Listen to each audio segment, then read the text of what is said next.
Hi, this is Maria Mandarino, and thank you for being here with me today. Today, we're going to talk about Enneagram Type 2, which is located in the Heart Center.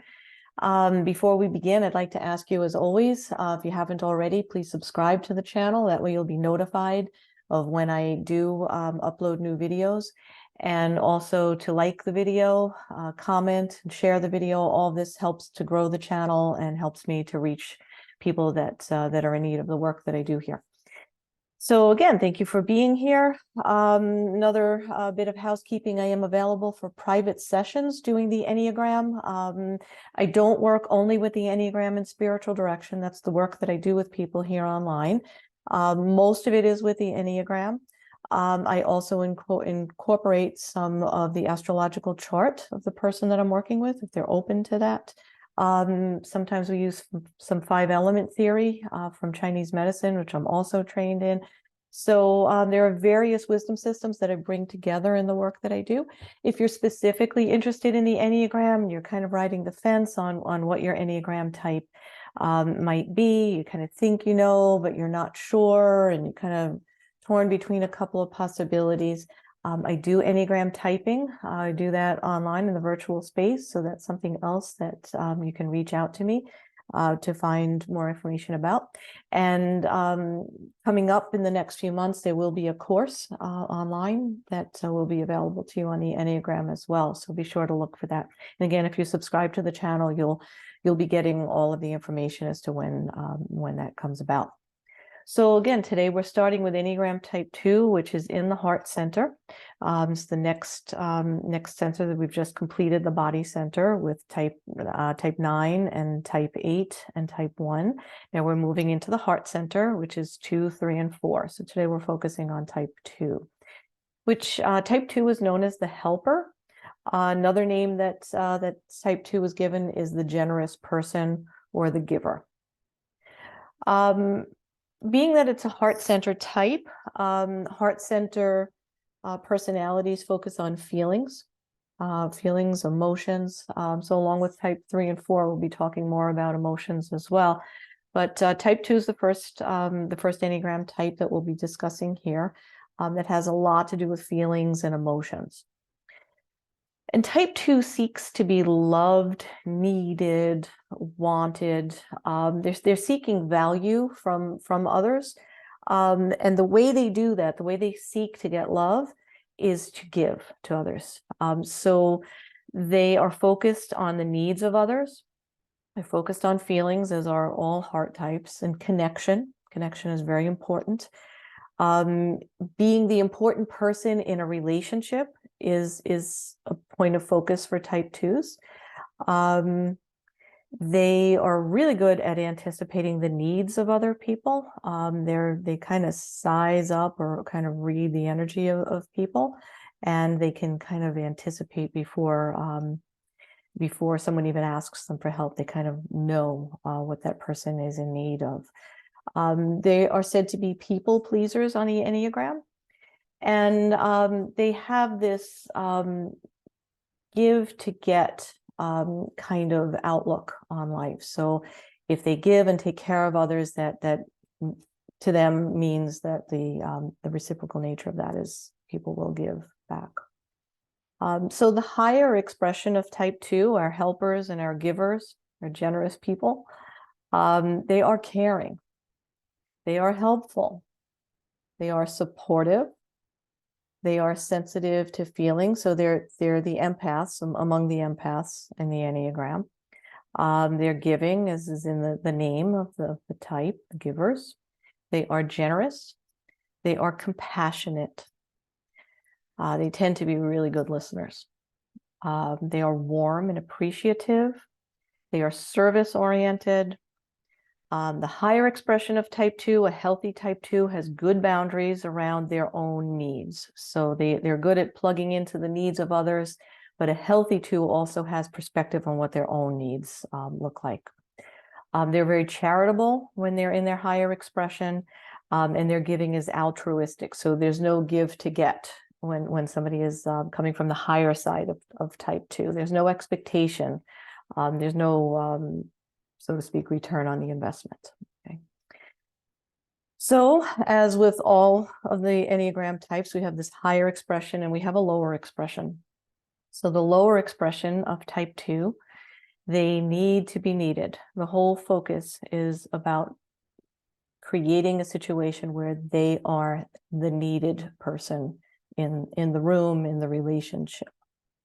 They are prideful because they need to feel important in their relationship. So there's an amount of pride of being that person, the person who can anticipate the needs, care for the people like no one else can do. So there's this pride in, I'm the only one who can do this. I'm the only one who can know what you possibly need.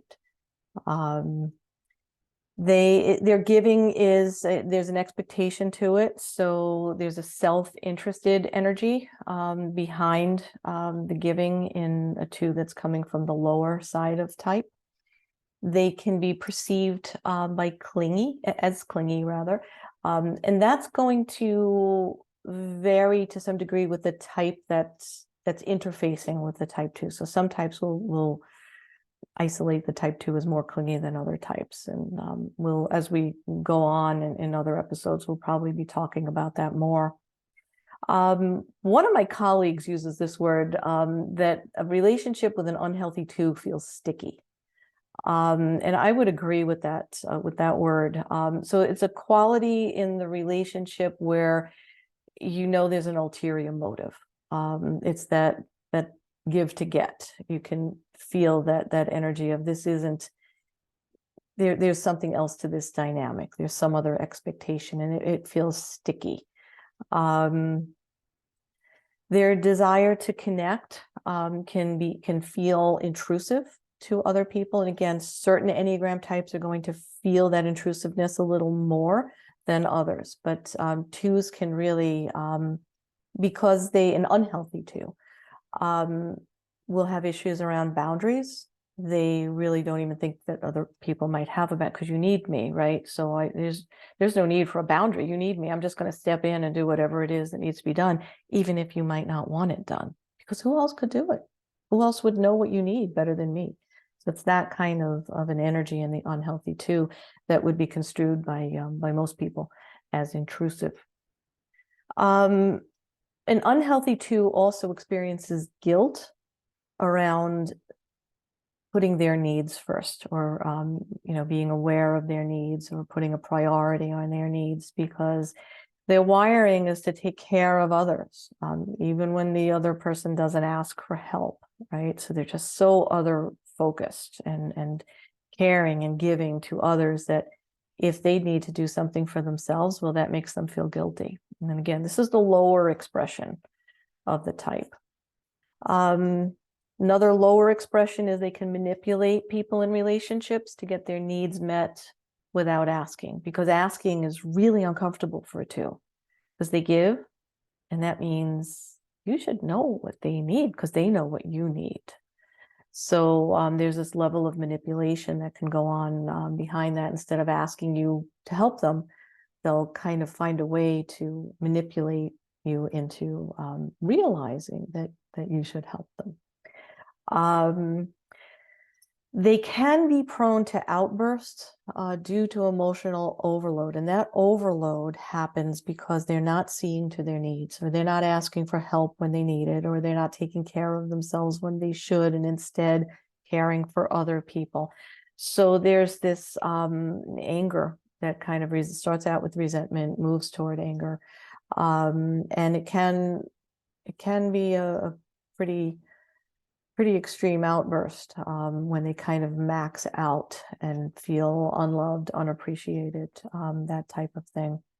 And going along with this, and the unhealthy 2, is a lack of boundaries, a lack of respect and understanding of someone else's boundaries, and no boundaries of their own. An unhealthy type 2 kind of has an insatiable energy. They feel they need more, but it's not right to ask for more because they're the helper. They're the ones that do the things. So it's not appropriate, it's not comfortable for them to ask because they feel it's not appropriate for them to ask for help. And so there's still this need that they have that's not being filled. So they have this insatiable energy that can almost feel like they can consume the oxygen in a room. This would be a really unhealthy example of the two. Again, that notion of guilt, also because they just can't do it all. No one can, right? But they have themselves convinced that they should. That's where their value is in doing it all. It's not realistic. None of us, like I said, none of us can do it all. So they feel guilty when they can't meet the goal that they set. The anger that I mentioned, the outbursts, originates in a resentment over a loss of freedom that happens for the type 2 because they're busy taking care of everyone else and anticipating the needs of everyone else. So there's this resentment that happens, and it has to do with they feel like they've given up their life, they've given up their freedom, they've given up everything to take care of everyone else. And again, this is an unhealthy expression. So to take care of everyone else who doesn't appreciate them. And then they get very angry about the freedom that they've given up to take care of others. Type 2 is highly sensitive to criticism. They really take it to heart. Remember, they're heart type, so it really hits them in the heart when they're criticized. And again, we're in the unhealthy, looking at the unhealthy manifestation of the type. They stuff their feelings. And so in stuffing their feelings, because feelings are about needs, right? Expressing their needs, and they won't do that. You're supposed to know what those needs are because they know yours. So as they stuff their feelings, they may abuse food, they may abuse substances, and kind of internalize the frustration, the anger, and wherever that is on the spectrum, from frustration to anger to rage. There's a stuffing down of feelings until things become explosive. Takes a lot for a 2 to explode. They have a long fuse, but then when it blows, you'll know it. It is painful for a 2 who's unhealthy to accept help. It's an admission of failure almost to them, I would say, because their role is to help. So to accept help is to say they've somehow not been able to do it all. So again, that would be a 2 in an unhealthy state. Again, that resentment of their needs not being met, and yet they can't ask you to help them because that's not comfortable. And they can be very domineering and controlling. So for as helpful as they can be equally as just consuming and controlling. So I mentioned the give to get. The unhealthy 2 takes that even further. There's a score-keeping quality to how they will interact with you, a quid pro quo, and they actually they keep track of what you might owe them. They won't tell you outright usually until that explosive moment happens, but internally they've got a ledger. They've got a ledger going. And again, I keep reinforcing this. This is the unhealthy expression of a type 2. They can be obsessive. They can even veer towards stalking. It's not uncommon for them to be victim-minded in their relationships when they're really in a low place.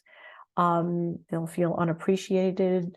And the one thing they want more than anything, remember, is to be loved, right? So when they get to this space where no one appreciates me, I'm not loved, and there can be almost a celebration of victimhood for an unhealthy 2. Codependent relationships are not uncommon for Enneagram Type 2s. And this is because in order to be loved, in order to receive love, they're willing to tolerate a level of abuse. So they can find themselves in these relationships where they are abused and devalued in various ways. And then there's this codependency where they find it hard to leave because the other person needs them, right? So It's all about need and being loved and being the only one who can understand someone. So that dynamic, often plays out in codependent relationships. As the unhealthy state of the two unfolds further, they can be bitter complainers and martyrs, focusing just on all the ways that they're unappreciated.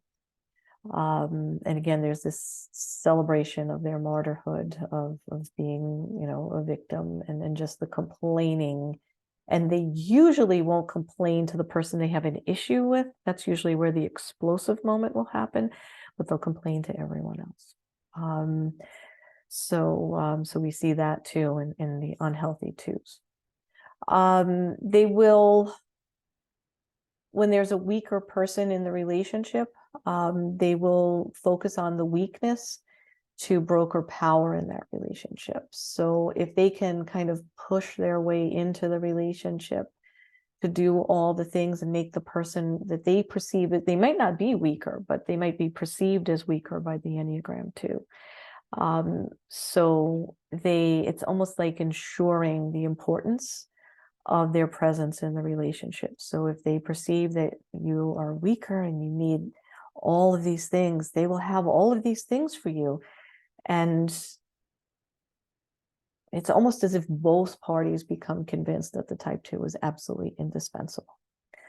So there's this power brokering that happens. And they cannot, the unhealthy 2 at least cannot, and this really speaks to the evolution of the 2, because when the 2 is in the higher state of health, the more evolved 2, they have better boundaries, they have perspective on things, and they can ask for help. But a 2 in the lower side of type can't. And the reason is, if they ask for help, they have to be open. We all have to be open to the possibility that someone will say, no, I can't help you. And the difference is, for a type 2, being told after you ask, it's the hardest thing in the world you could do, is ask for help, okay? And run the risk that someone will say, I can't help you. It would gut a type 2 who's in an unhealthy space. So that's why they can't even do it. It's just terrifying to them to ask for help, because there's that real possibility that someone will say, no, I can't. And I would say someone who's in an unhealthy 2, even if someone were to say, I can't right now, that would also be a really difficult thing for a type 2 to hear. So they also, an unhealthy 2 will create a dependency in the relationship. I kind of alluded to this before, but they create a dependency in the relationship to not be discarded. Being discarded is really, really tough for a type 2. So they will do whatever they can to make sure that that doesn't become a possibility. So I kind of like to go with the intensity, and then, the flip side of what that intensity can look like in a 2. So we're looking at the unhealthy 2 still. So the intensity of an unhealthy 2, being in relationship with them, can feel manipulative and controlling. Rage and anger can really be part of the equation, which can be shocking to people, because here's this nurturing giver who does all the things for everyone, and always, knows which is your favorite pie to bring, when you're having a bad day, or, they're just kind people. And then all of a sudden, you just have this explosion and you don't even know what happened, right? So that's part of the intensity that an unhealthy 2 will bring, is that rage and anger. And what's under it, when you're experiencing it as the other person in the relationship, it's shocking, terrifying, depending on your Enneagram type. But the perspective that can help is to realize that that explosion just happened because they feel completely unappreciated, devalued, and unloved. Okay, so the rage and anger is in there with their intensity, and then the high emotionality. They don't do small emotions, right? So Emotions are everything. Again, the heart type, right? Twos are heart types, so high emotionality. So the flip side of that kind of intensity, a healthy two, this is what it's like to be in a room with a healthy two, nurturing, highly present. As I said, they make great listeners because they're there with you. They're in it with you. They're loving, genuinely loving and supportive people, right? So, so we love to be around twos. We love especially to be around healthy twos, and unhealthy twos, definitely, they bring an intensity, a complexity, that is often hard to read. I think if you don't know the Enneagram, an unhealthy two's behavior can really push people away. So the Enneagram can really be huge in helping us navigate all our relationships, but definitely the complex ones, like a type 2 out of balance. So some tips if you have an Enneagram 2 in your life, some things that you want to bring to the relationship to nourish that relationship. Acknowledge all they do and all they give. Okay, so we all want to be seen. Okay, but if you have an Enneagram 2 in your world, I hate to say they need to be seen more than anyone, but that's probably accurate. So let them know that you see what they do. Let them know that you appreciate what they do. Let them know that you see what they give to you and to others. So hold space around that. Put words around that for them, because that feeds them. So let them know that they're loved. Let them know that they're seen. Let them know that they're appreciated. Here's a tough one. Help them learn to be comfortable receiving, because receiving is really, really tough for them because they're just hardwired to give. All right. So if you have a type 2 in your life who you love and want to support, support them in ways that they are comfortable receiving. Do things for them, and bring some presence to it for them, and hold space around that as well, so that they can learn to become comfortable with receiving, because it's not going to be easy for them, especially if they're in the lower expression of type. And demonstrate healthy boundaries for yourself, which is just good to do in any relationship, really good to do when you're in a relationship with type 2, any type of relationship, including a business relationship, a work relationship, or a personal relationship. But the other thing in you maintaining good boundaries around them is you're modeling it for a type that doesn't find boundaries easy to do. All right, so that's one of the gifts you can give them, is to teach them the value of boundaries, and that boundaries are not just, because a lot of times type 2 perceives a boundary as being pushed out, right? So loving boundaries for yourself, that don't look like you're pushing them out. Get them to understand the value of a boundary. Boundaries are self-love. Okay, as one of my clients says, self-love is not a bubble bath, right? So boundaries are one of the ways we can love ourselves and protect ourselves and protect others. We all need boundaries. So if you're in a relationship with 2, demonstrating your own healthy boundaries so that they can see healthy boundaries modeled as well, and they can learn boundaries. Now, if you yourself lead with type 2, some tips for how to make the most of your Enneagram type. Practice rest.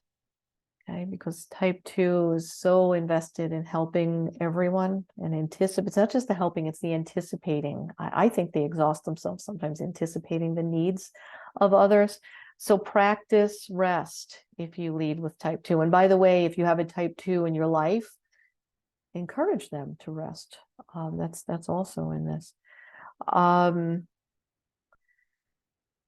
If you lead with type 2, practice receiving. It's really, really hard for them to do. So I'm not saying that lightly, but practice receiving, practice putting, I talked about the pause button a lot with the Enneagram. So practice putting the pause on the doing and the giving and the helping and whatever it is, all those special things that you do for others, put the pause on that and learn how to receive. Learn how to get a little uncomfortable receiving, and then it gets easier. It's like exercising and strengthening a muscle, right? So the more you do it, the more it feels less uncomfortable. It feels less scary. So practice receiving, practice rest, practice naming your needs. I would almost do this one in the bathroom mirror every day, because I think most type 2s don't even know what their needs exactly are. They know they need to be needed. But beyond that, to really be in touch with your needs, and be able to name them, be able to identify your needs. I mentioned working on healthy boundaries. I think everybody should be doing that, but type 2s definitely, healthy boundaries should be a daily practice. All right.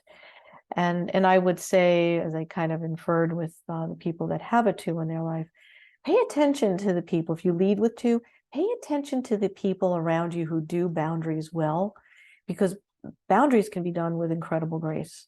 And that can really be beneficial for you to observe and learn through the modeling of others who have those good, graceful boundaries. Another tip I would put forward for type 2 is if you're asked to help, because the inclination is you just, yeah, sure, you need help, yeah, right? That's what you do. 2s do that better than anyone. So practice saying, let me think about that. So if it's, can you help me with that project next week? Or, I want to do this thing in the garden and I need an extra pair of hands, or, we need somebody to, volunteer for something in a church group or at work or whatever. Don't do the 2 thing of, sure, what do you need? When do you need it? And get into the flattery, because that's that pride of, oh, I've been asked, so I'm special. They want me, I'm needed, they need me. It's kind of like that Sally Field speech when she accepted the Oscar. They like me. Like 2s are like that. So if somebody's asking you to do something for them or participate in a project, don't just be really quick to jump in and say, yeah, sure. Say, let me think about that. Let me check my calendar. It sounds good, but let me check my calendar. That's a really good practice for a type 2 to take.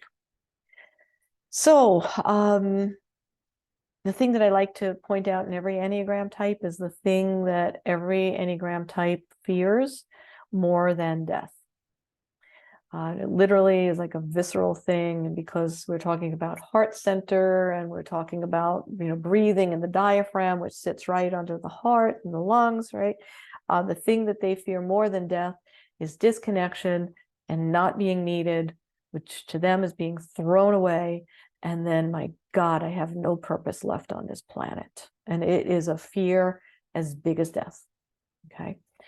So, so if you lead with 2, that's important to step back and acknowledge in yourself. Think about the times where moments like that have come about for you. And if you have a 2 in your life, be aware of that's really not being needed or being perceived as being discarded or losing a connection with someone.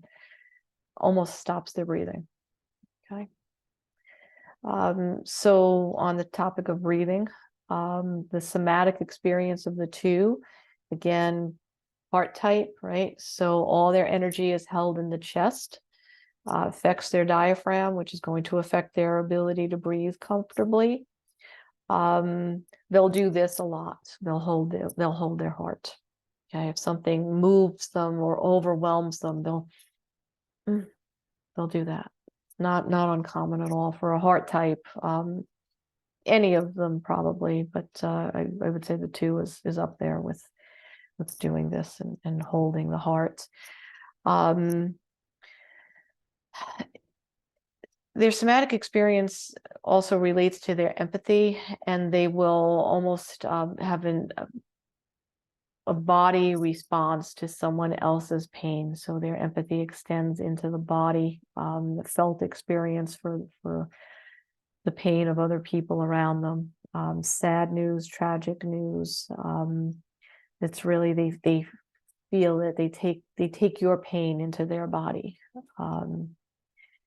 And this can also cause them to present as ungrounded, or they may feel ungrounded, because they're living in the upper. They're living like their whole experience is in here, right? So how can they be tethered to the ground when it's all coming through that heart, that great, big, loving, nurturing heart?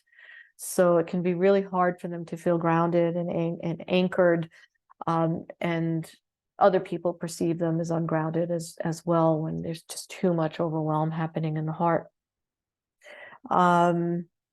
And they can kind of tied into that empathy, they can actually develop physical symptoms of their own feelings that they haven't worked through. So if they see you going through something really hard, and especially if it's something they've done that they've not really completed their process work on, they can actually take on physical symptoms, almost it's not a psychosomatic experience, but they will absorb the physical symptoms of others, because they just tie into it.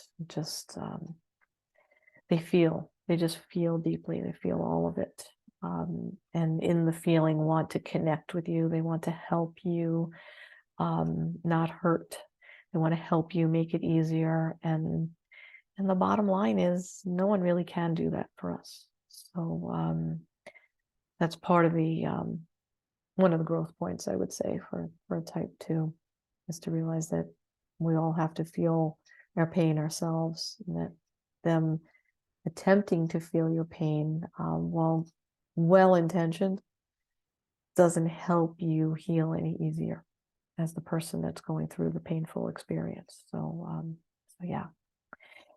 So some other points that I'd like to make about type 2. They seek to love through giving. They are the gift bearers of the Enneagram. So and remember, if you have a 2 in your life, that they give because they want to be loved. They will, there's giving, and then there's also over giving. Okay, so that's an unhealthier state. There's kind of a progression in all of this, but they can overgive and make people feel smothered, so that the other person isn't even in their own experience, really, because the type 2 has just already stepped in and taken up some of your oxygen, and they feel smothered. So then the end result of that is some people will push them away, which again brings us back to what's the thing that they will fear more than death, right? Is being pushed out of a relationship, not being needed, right? So if somebody's smothered and they just kind of like ghost the 2, the one thing that they need is to be needed. And in the giving, in all of the helping, they end up pushed out, right? So it doesn't yield them what they're hoping to get, which is devastating to type 2. So yeah, again, I think all the types are complex, but 2s are definitely complex. They have a wide variety of, as I said, the nourishing, the giving, the helping. They're the benefactors. They're the people who show up to get things done, and they're selfless. In their highest expression, they're just selfless, wonderful people who, in some of the most painful, most difficult things on the planet, they're the ones who are there. It's said that Mother Teresa is a type 2. Really hard to assess somebody else's type without engaging them in a conversation about it. But there's definitely a 2-8 expression. There's a line between 2 and 8. So that has, and the 8, as you know, if you watch the 8 video, has to do with leadership, and being strong and having strength and courage. So we saw that in Mother Teresa too, but she was also exceedingly giving. So, and definitely a helper. So, yeah, so it's a complex thing. So I hope you've enjoyed some of these insights into our type 2s, our helpers, our givers, our generous people. If you are one of them, thank you for what you bring. I would like to be setting up interviews for all the types that I talk about here. And I have mentioned before that some of them are, they're lagging in people who are willing to be interviewed. So if you lead with 2, if you know a 2 who might be willing to be interviewed here, I would love to talk to you. Please reach out. You can comment here on the video, or you can reach out to me through my website. The website is mariamandarino.com. There's a special page there for the Enneagram, or you can just go to the contact page and reach me that way. Let me know if you are interested in doing private work with me. Again, Enneagram typing interviews, spiritual direction, where we work with the Enneagram, astrology, 5 elements, and various systems. Reach out if any of that is something you'd like to explore. Please remember again to subscribe, like, share, comment, help the channel along. And I look forward to seeing you next time. We will be talking about Enneagram Type 3. Okay, thanks so much, and I'll see you next time.